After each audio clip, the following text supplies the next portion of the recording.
আসসালামু আলাইকুম রহমতুল্লাহি ওবরাকাতুহ।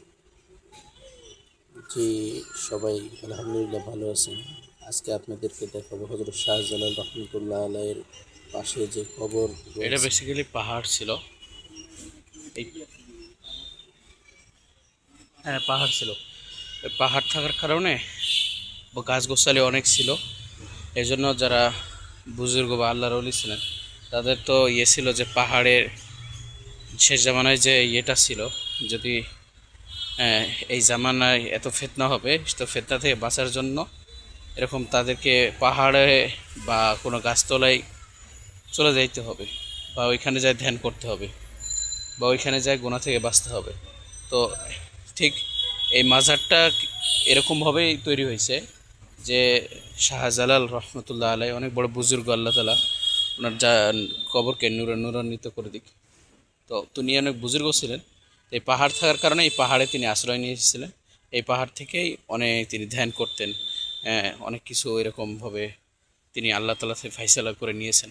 এই জন্য এখানে মারা যাওয়ার পরে এখানে এই কবরটা হয়েছে।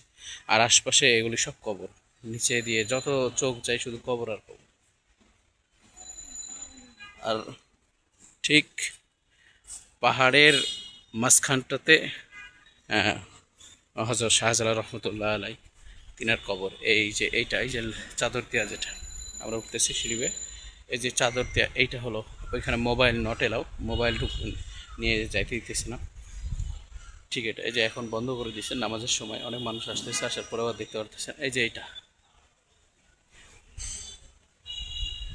এই যে এইটা হলো হজরত শাহজালাল রহমতুল্লাহ আলাইয়ের কবর। পাশেই তার মসজিদ ছিল।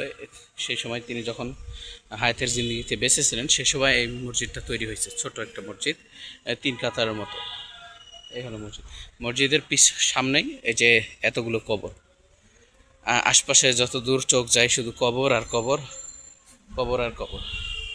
এই যে কবর, অনেক বুজুর্গ মানুষ, বুজুর্গ আল্লাহ আল্লাহ অনেক মানুষ তার তার সহবতে আসছেন, আসার পরে এখানেই তারা শায়িত হয়েছে।